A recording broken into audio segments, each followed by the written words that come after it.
Welcome back. Hours after being penalized, the 10 seconds for causing the crash in the final race on the first leg of the Caribbean Motor Racing Championship at Jam West on Labor Day, David Somerville Jr. has indicated he plans to appeal the ruling.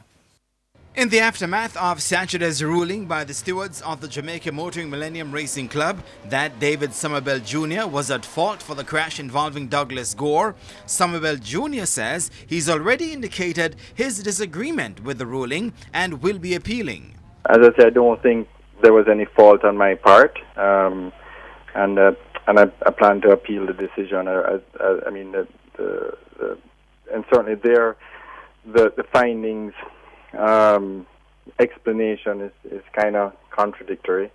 Giving a 10-second penalty to a race that hasn't started or hasn't finished is ridiculous. But you know, and there's so many other parts to it. But we just go through the process. There's a right way to do things, and we're going to just follow through, appeal the decision, and take it one step at a time. In a statement, the JMMRC stewards said after viewing available video footage and conducting interviews with the drivers involved, they found that the action of car number 32 caused the crash. It added that while the outcome was not deliberate, in addition to the 10 seconds penalty, it also recommended a warning for injudicious driving be levied against Somerville. Speaking with TVJ Sports from Miami, Gore expressed satisfaction with the ruling by the JMMRC stewards.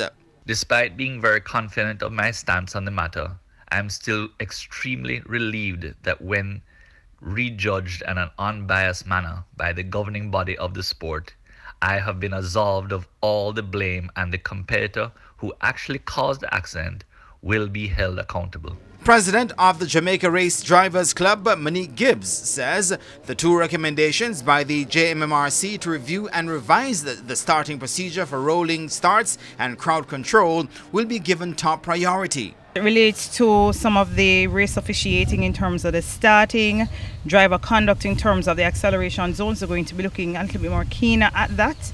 We have our next race meet coming up, Independence, in August, and we're definitely going to ensure that we improve on that at the next race meet. The JMMRC will now set up an arbitration committee to hear Somerville's appeal on a date to be announced.